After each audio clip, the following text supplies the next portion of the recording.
क्या आपने कभी सोचा है कि ब्रह्मांड अपने सबसे मूलभूत स्तर पर किससे बना होता है? दशकों तक वैज्ञानिकों का मानना था कि ब्रह्मांड के सबसे बुनियादी निर्माण खंड बिंदु जैसे कण थे। ये कण जैसे कि इलेक्ट्रॉन, फोटॉन और क्वार्क्स पारंपरिक कण भौतिकी द्वारा बुनी गई एक कहानी के नायक हैं। वे ब्रह्मांड के मंच पर नाचते हैं, बातचीत करते हैं, परिवर्तित होते हैं और हमें चारों ओर दिखाई देने वाले विशाल विविधता के पदार्थ और ऊर्जा को जन्म देते हैं। हमने इन कणों को देखने और उन्हें सूचीबद्ध करने में अनगिनत घंटे व्यतीत किए हैं। उनके जटिल नृत्य को नियंत्रित करने वाले नियमों को समझने की कोशिश की है। यह एक आकर्षक कहानी है, एक ऐसी कहानी जिसने हमें ब्रह्मांड की परतों को उतारकर इसके आंतरिक कामकाज को प्रकट करने में सक्षम बनाया है। लेकिन अगर इन बिंदु जैसे कणों से ज्यादा कुछ हो तो? स्ट्रिंग सिद्धांत को प्रवेश करें, एक क्रांतिकारी सिद्धांत जो एक अलग जवाब प्रस्तुत करता है। उत्तर: आपने परमाणु, प्रोटॉन, इलेक्ट्रॉन्स के बारे में सुना होगा। वे सभी कण जो हमें झात ब्रह्मांड का निर्माण करते हैं। लेकिन अगर ब्रह्मांड की मूलभूत इमारती ईंटें और भी छोटी होती, और भी जटिल, स्ट्रिंग सिद्धांत का सुझाव है कि ब्रह्मांड में हर चीज सबसे छोटे कण से लेकर सबसे बड़ी आकाशगंगा तक यह ऊर्जा की छोटी कंपन स्ट्रिंग से बना होता है। स्ट्रिंग्स बहुत छोटे होते हैं जिन्हें सबसे शक्तिशाली माइक्रोस्कोप से भी देखा नहीं जा सकता। वे स्थिर नहीं हैं, वे गतिशील और जीवंत हैं, लगातार एक गिटार के तारों की तरह कंपन करते हैं। अब यहाँ चीजें दिलचस्प होती हैं। प्रत्येक स्ट्रिंग एक अलग आवृत्ति पर कंपन कर सकती है। जैसे कि गिटार की स्ट्रिंग को विभिन्न तनावों पर बजाने से विभिन्न नोट्स उत्पन्न होते हैं। इन स्ट्रिंग्स का विभिन्न आवृत्तियों पर कंपन विभिन्न कणों के उत्पन्न होने का कारण बनता है। इलेक्ट्रॉन पर विचार करें, वह छोटा नकारात्मक रूप से आवेशित कण परमाणु के नाभिक के चारों ओर तेजी से घूमना। स्ट्रिंग सिद्धांत के अनुसार एक इलेक्ट्रॉन बस एक विशेष आवृत्ति पर कंपन करने वाली एक स्ट्रिंग है। आवृत्ति बदले और आपको एक अलग कण मिलेगा, शायद एक फोटॉन, प्रकाश, प्रोटॉन और न्यूट्रॉन का एक घटक। लेकिन ये साधारण तारे नहीं है। तार, ये ऐसे तार हैं जो कई आयामों में मौजूद हैं। तार जो ब्रह्मांड की लय के साथ नृत्य करते हैं। तार जो हमारे ब्रह्मांड के रहस्यों को उजागर कर सकते हैं। यह एक दिलचस्प अवधारणा है ना? हमारी वास्तविकता के निर्माण में विब्रेटिंग स्ट्रिंग्स का एक सिम्फनी है। ये विचार कि हम सभी इस कॉस्मिक ऑर्केस्ट्रा का हिस्सा हैं। यह एक ऐसा दृष्टिकोण है जो मूल रूप से हमारे ब्रह्मांड और हमारे स्थान को देखने के तरीके को बदल देता है। और यह सिर्फ शुरुआत है। जैसे हम स्ट्रिंग थ्योरी में और गहराई में जाते हैं, हम पाएंगे कि ये छोटे कंपनशील तार कुछ सबसे गहरे सवालों का जवाब देने की क्षमता रखते हैं। हम ऐसा लगता है जैसे हर तार ब्रह्मांड की सिम्फनी में एक अलग नोट बजा रहा है। लेकिन तार केवल विभिन्न नोट्स बजाने से अधिक करते हैं। वे भौतिकी में सबसे बड़ी पहेलियों में से एक की कुंजी भी हो सकते हैं। कल्पना कीजिए एक ब्रह्मांड की जहां सबसे छोटे मौलिक तत्व बिंदु जैसे कण नहीं, बल्कि छोटे वाइब्रेटिंग तार। ये तार विभिन्न आवृत्तियों पर कंपन कर सकते हैं और प्रत्येक आवृत्ति इलेक्ट्रॉनों, फोटोनों या क्वार्कों जैसे विभिन्न कणों से मेल खाती है। इस विचार की सुंदरता इसकी सादगी में निहित है, क्योंकि यह ब्रह्मांड में सभी कणों और बलों को समझने के लिए एक समेकित ढांचा प्रदान करता है। लेकिन कहानी में और भी बहुत कुछ है। स्ट्रिंग सिद्धांत केवल ब्रह्मांड को सबसे छोटे पैमाने पर वर्णित नहीं करता, इसमें कुछ गहराई से कहने के लिए भी है। सबसे बड़े पैमाने पर, जहां गुरुत्वाकर्षण का बल सर्वोपरि होता है, यहीं से चीजें वास्तव में दिलचस्प होने लगती हैं। भौतिकी की दुनिया में क्वांटम यांत्रिकी और सामान्य सापेक्षता दो अलग थलग पड़े परिवार के सदस्यों की तरह रहे हैं।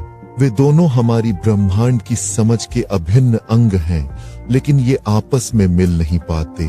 क्वांटम यांत्रिकी सबसे छोटे पैमानों पर कणों के व्यवहार को नियंत्रित करती है, जबकि सामान्य सापेक्षता सितारों और आकाशगंगाओं जैसी बड़ी वस्तुओं को शामिल करने वाले बड़े पैमानों पर गुरुत्वाकर्षण के बल का वर्णन करती है। समस्या यह है, जब आप उन्हें समझने के लिए मिलाते हैं कि ब्रह्मांड अपने सबसे मौलिक स्तर पर कैसा है, तो वे आपस में टकराते हैं। स्ट्रिंग थ्योरी का प्रवेश करें। यह सुझाव देती है कि ब्रह्मांड मूल रूप से क्वांटम यांत्रिकी है, गुरुत्वाकर्षण को लेकर भी।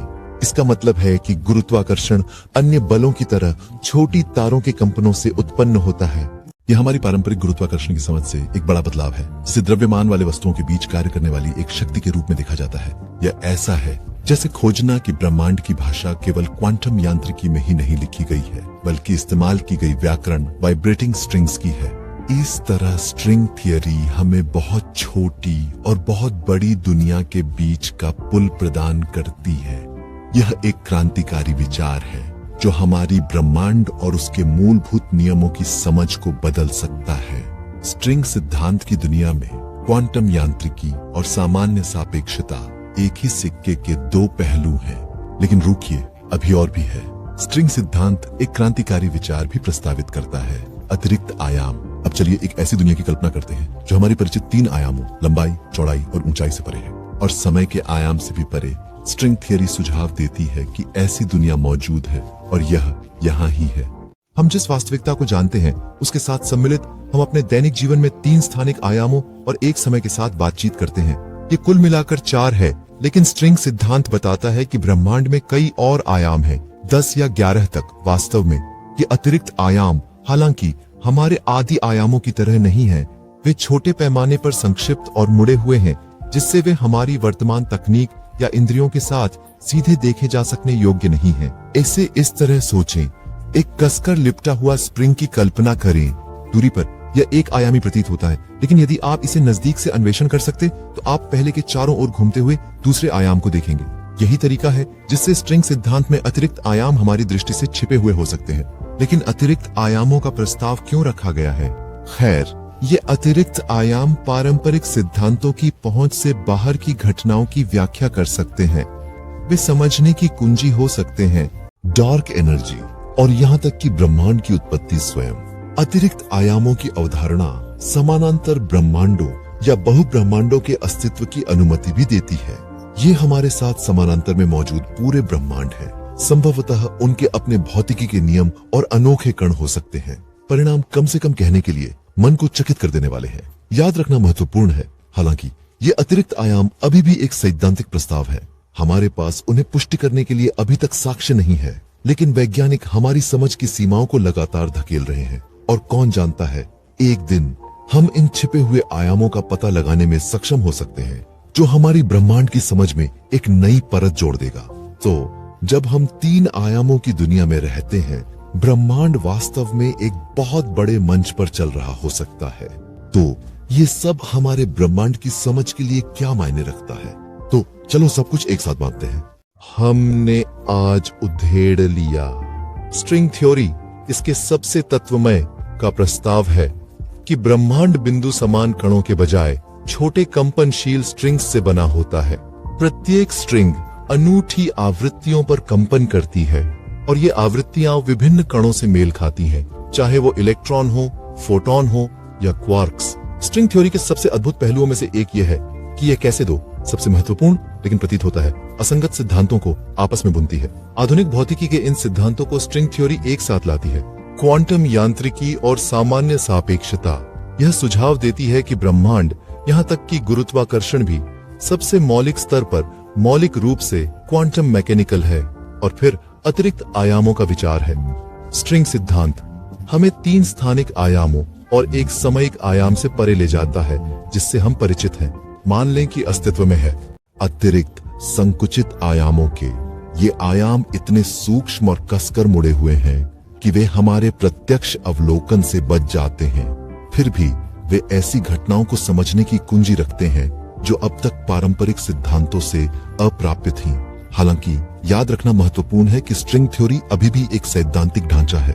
यह ब्रह्मांड की मौलिक प्रकृति को समझने की एक महत्वाकांक्षी और सुंदर कोशिश है, पर यह अभी तक पूरी तरह से पुष्ट या खंडित सिद्धांत नहीं है। यह एक प्रगति पर कार्य है, एक मोहक पहेली जिसे दुनिया भर के भौतिक शास्त्री निरंतर हल करने की कोशिश कर रहे हैं। किसी भी वैज्ञानिक प्रयास की तरह सामना करने के लिए चुनौतियां हैं, हल करने के लिए पहेलियां हैं और जवाब देने के लिए कई प्रश्न बाकी हैं। लेकिन यही विज्ञान की सुंदरता है। यह ज्ञान की कभी न खत्म होने वाली खोज है, अज्ञात में एक साहसिक यात्रा है। यह हमारी समझ की सीमाओं का पता लगाने और उन्हें आगे बढ़ाने के बारे में है। एक सिद्धांत, एक प्रयोग, एक खोज, एक समय में। तो जबकि हमारे पास अभी सभी उत्तर नहीं हो सकते।